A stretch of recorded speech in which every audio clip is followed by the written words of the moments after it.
hari ini, silahkan kalian duduk di tempat duduknya masing-masing. Silahkan duduk dengan tenang, dengan rapi, agar kalian dapat menerima pembelajaran ibu dengan mudah. Nah, silahkan duduk di tempat duduknya masing-masing. Sudah duduk di tempat duduknya masing-masing? Nah, kita mulai pembelajaran hari ini dengan berdoa. Ketua kelas, silahkan disiapkan. Berdiri. Siap. Sebelum kita belajar, marilah berdoa. Doa dimulai. Doa selesai. Kepada ibu guru beri hormat. Selamat pagi, Ibu. Pagi anak-anak.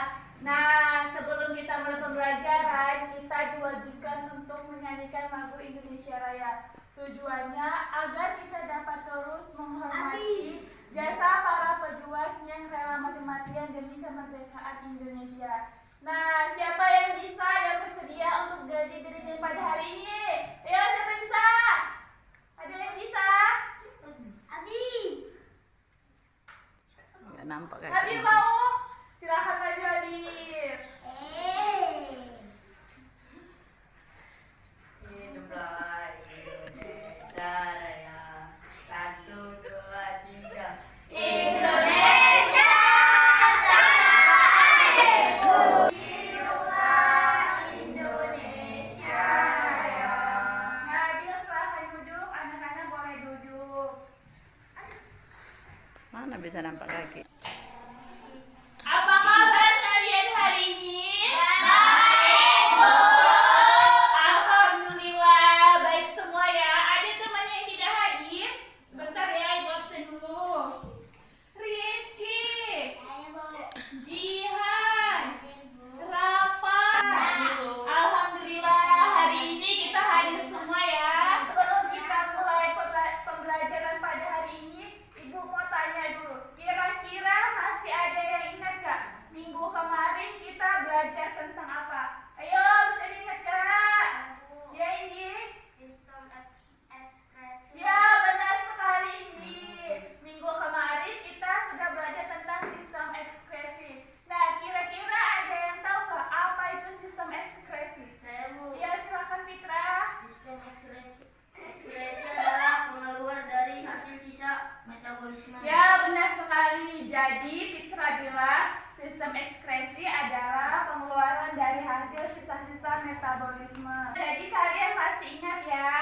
Nah, Ibu mau mereview sebentar. Jadi, ada 4 organ yang terlibat pada sistem ekskresi. Yang pertama ada ginjal. Ginjal mengeluarkan apa? Urin. Yang kedua ada hati. Hati yang mengeluarkan Empedu. Ya. Yang ketiga ada paru-paru. Paru-paru mengeluarkan H2O dan CO2. Dan yang terakhir ada kulit. Kulit mengeluarkan apa? Pintar banget. Jadi kalian masih ingat ya, sip, bagus. Nah, hari ini kita akan belajar secara berkelompok. Kalian akan dibagi menjadi 4 kelompok. Silahkan berhitung 1 sampai 4. 1, 2, 2, 3, 4. 1. Nah, sekarang silahkan duduk dengan kelompoknya masing-masing. Kelompok 1 duduk di sebelah sini, kelompok 2 duduk sebelah sini, kelompok 3 duduk sebelah sana, kelompok 4 di sini. Nah, silahkan duduk dengan kelompoknya masing-masing. Sudah duduk di kelompoknya masing-masing? Nah, anak-anak, karena minggu kemarin kita sudah belajar tentang sistem ekspresi. Nah, hari ini kita akan belajar pada buku tema 4 pembelajaran pertama. Silakan kalian buka bukunya halaman 1. Nah, kita akan belajar tentang peredaran darahku sehat. Di sini kita akan membahas 2 materi. Yang pertama kita akan membahas sistem peredaran darah dan yang kedua kita akan membahas mengenai pantun. Jadi Ibu harapkan setelah nanti kita selesai pembelajaran, anak-anak Ibu semua sudah dapat menjelaskan organ peredaran darah dan fungsinya, serta anak-anak Ibu semua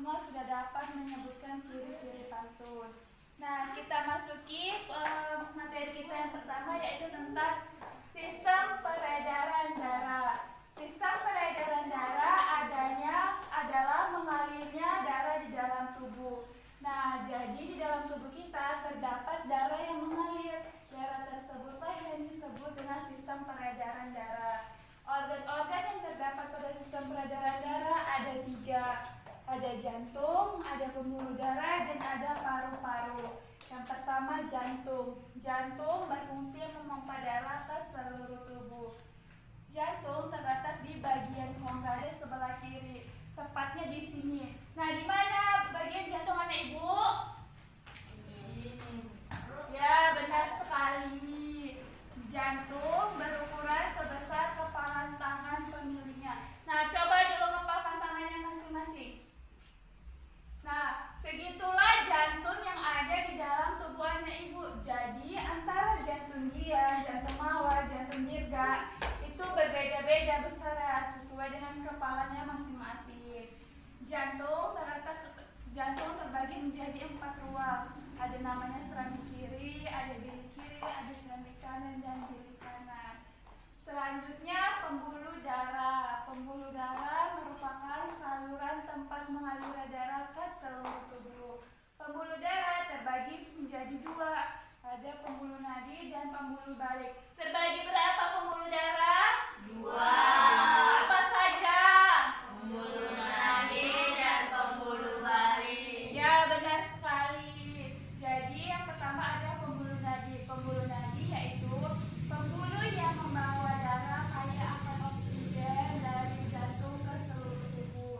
Dan yang kedua ada pembuluh balik atau pena, yaitu pembuluh darah yang mengandung darah kaya akan karbon dioksida dari seluruh tubuh kembali ke jantung. Nah, jadi pembuluh nadi dan pembuluh balik itu bercabang-cabang, cabangnya banyak sekali. Nah, anak ibu bisa lihat pada halaman 5. Di sini ada gambar pembuluh darah pada manusia. Di sini gambar warna merah merupakan pembuluh arteri, dan yang gambar warna biru merupakan pembuluh vena. Nah, anak ibu bisa lihat semua kan bahwa pembuluh arteri dan pembuluh vena itu memiliki cabang yang sangat banyak. Cabangnya banyak di dalam tubuh. Nah, anak ibu semua, apabila cabang dari pembuluh arteri dan pembuluh vena disatukan, maka panjangnya bisa mencapai 160.000 km. Panjang bukan? Panjang kan? Nah, selanjutnya ada paru-paru. Paru-paru juga memiliki peran penting pada proses peredaran darah. Paru-paru memiliki peran sebagai penyedia oksigen ke dalam tubuh. Nah, ibu, di sini ibu ada alat peraga berupa mekanisme sistem peredaran darah pada manusia. Harapannya semoga dengan alat peraga ini anak-anak ibu semua dapat lebih mengerti bagaimana mekanisme sistem peredaran darah pada manusia. Sebelumnya ibu jelaskan dulu ya bagian-bagian pada alat peraga ibu. Nah, di sini ada jantung. Jantung bagiannya ada serambi kiri, ada bilik kiri, ada serambi kanan, dan ada bilik kanan. Dan yang di atas ini merupakan paru-paru. Yang di bawah merupakan seluruh tubuh. Mengapa ibu buat seperti ini? Ini untuk mempermudah kalian saja. Dan gambar yang sesungguhnya itu seperti ini. Nah, di sini juga ada selang untuk mengalirnya darah. Selang ini kita ibaratkan sebagai pembuluh darah. Nah, selanjutnya di sini ada air yang sudah dicampur dengan pewarna. Ini airnya kita contohkan sebagai darah. Nah, langsung saja kita mulai ya. Pertama kita alirkan darah menggunakan selang hingga menyebar ke seluruh organ-organ tubuh.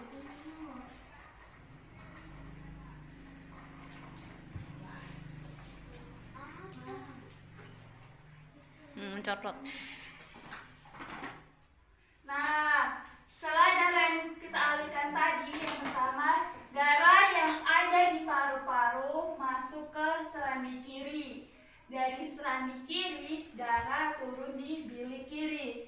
Di bilik kiri ini darahnya mengandung kaya akan oksigen. Setelah itu, bilik kiri memompa darah ke seluruh tubuh. Di bilik kiri, darahnya kotor hingga ke seluruh tubuh.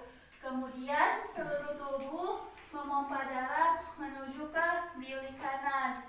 Bilik kanan ini darahnya kaya akan karbon dioksida. Jadi, bilik kanan menerima darah kotor yang kaya akan karbon dioksida. Kemudian serambi kanan memompa darah menuju ke seluruh tubuh, menuju ke paru-paru. Jadi begitulah sistem peredaran darah yang ada di tubuh kita. Dia berulang secara terus-menerus tanpa henti. Nah, ada yang mau ditanyakan tentang sistem peredaran darah? Sudah paham semua? Sudah.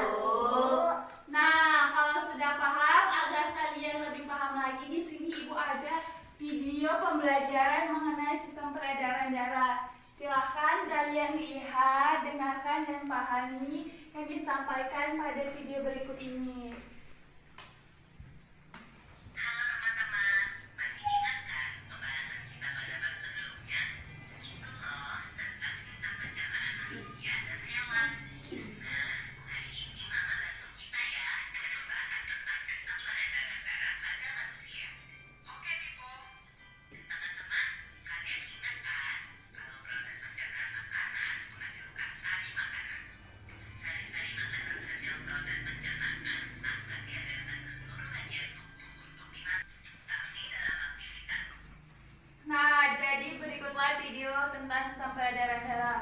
Ada yang tidak dimengerti dari video tersebut? Sudah mengerti semua? Nah, kalau sudah, di sini Ibu ada tugas buat kalian. Di sini Ibu mempunyai lembar kerja siswa atau LKS. Silakan kalian kerjakan perintah-perintah yang terdapat pada LKS ini. Kerjakan secara berkelompok. Kalau sudah siap, silakan antar ke depan agar Ibu nilai. Kalau ada yang tidak tahu, silakan tanya langsung kepada Ibu. Nah, silakan dikerjakan ya. Nah, sudah bisa mulai langsung mengerjakannya. Silakan dikerjakan secara berdiskusi.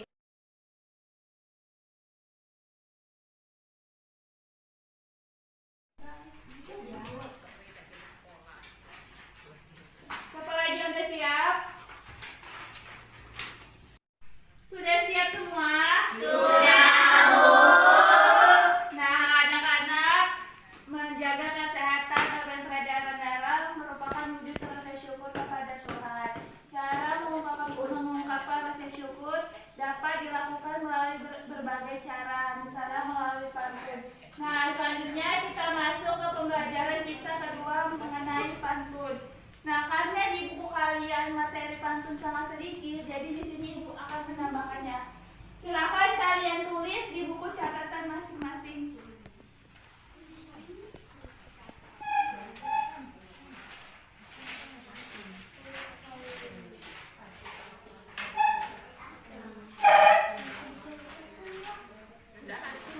Kalau ada tulisan yang tidak jelas, langsung ditanyakan ya.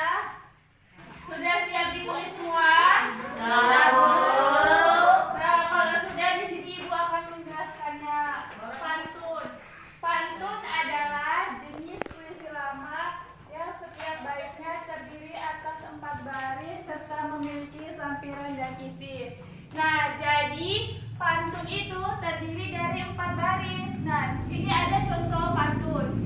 Ini contoh pantun. Ini merupakan baris pertama, ini baris kedua, ini baris ketiga, dan ini baris keempat. Serta memiliki sampiran dan isi. Jadi, sampiran pada pantun terletak pada baris pertama dan baris kedua. Dan isi terletak pada baris ketiga dan baris keempat. Ciri-ciri pantun terdiri dari 4 baris dalam 1 bait. Jadi ini merupakan 1 bait. Dia ada 4 baris. Baris pertama, kedua, ketiga, dan keempat. Nah, bersajak ABAB. Jadi pantun itu memiliki rumus, yaitu ABAB. Apa Bu ABAB itu? Jadi setiap 1 baris ujungnya itu dia sama. Antara ujung pertama, ujung ketiga sama, ujung kedua, ujung keempat sama. Kayak ini kan ujungnya huruf N. Maka di baris ketiga juga harus huruf N. Yang baris kedua huruf N. Dan baris keempat harus huruf N. Nah, baris pertama dan kedua isi ini dua, dia merupakan isi. Baris ketiga dan baris keempat merupakan sampiran. Baris ketiga, keempat sampiran. Sudah paham semua mengenai pantun? Sudah.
kita pada hari ini. Ayo, siapa yang bisa bisa? Ya, ini. Kesimpulan pembelajaran kita pada hari ini bahwa terdapat 3 organ yang terdapat pada peredaran darah, yaitu jantung, pembuluh darah, dan paru-paru. Ya, bagus sekali. Jadi, kesimpulan pada pembelajaran kita hari ini terdapat organ-organ pada peredaran darah manusia. Yang pertama ada jantung. Jantung berfungsi memompa darah ke seluruh tubuh. Kemudian ada pembuluh darah. Pembuluh darah merupakan saluran tempat mengalirnya darah. Dan yang ketiga ada paru-paru. Paru-paru berperan sebagai penyedia oksigen ke dalam darah. Nah, jadi Ibu harapkan setelah selesai pembelajaran kita, kalian diulang-ulang lagi pembelajaran yang sudah kita laksanakan tadi, diulang-ulang, dibaca-baca lagi, agar kalian dapat lebih paham mengenai peredaran darah pada manusia. Nah, anak-anak, minggu depan kita akan belajar mengenai sistem pernapasan. Silakan kalian buka bukunya, baca-baca mengenai sistem pernapasan. Ada yang ingin ditanyakan lagi? Nah, anak-anak, kita tutup pembelajaran hari ini dengan berdoa. Ketua kelas, silahkan disiapkan. Berdiri. Siap. Sebelum kita pulang, mari kita berdoa. Doa dimulai. Doa selesai. Kepada ibu guru kita beri hormat.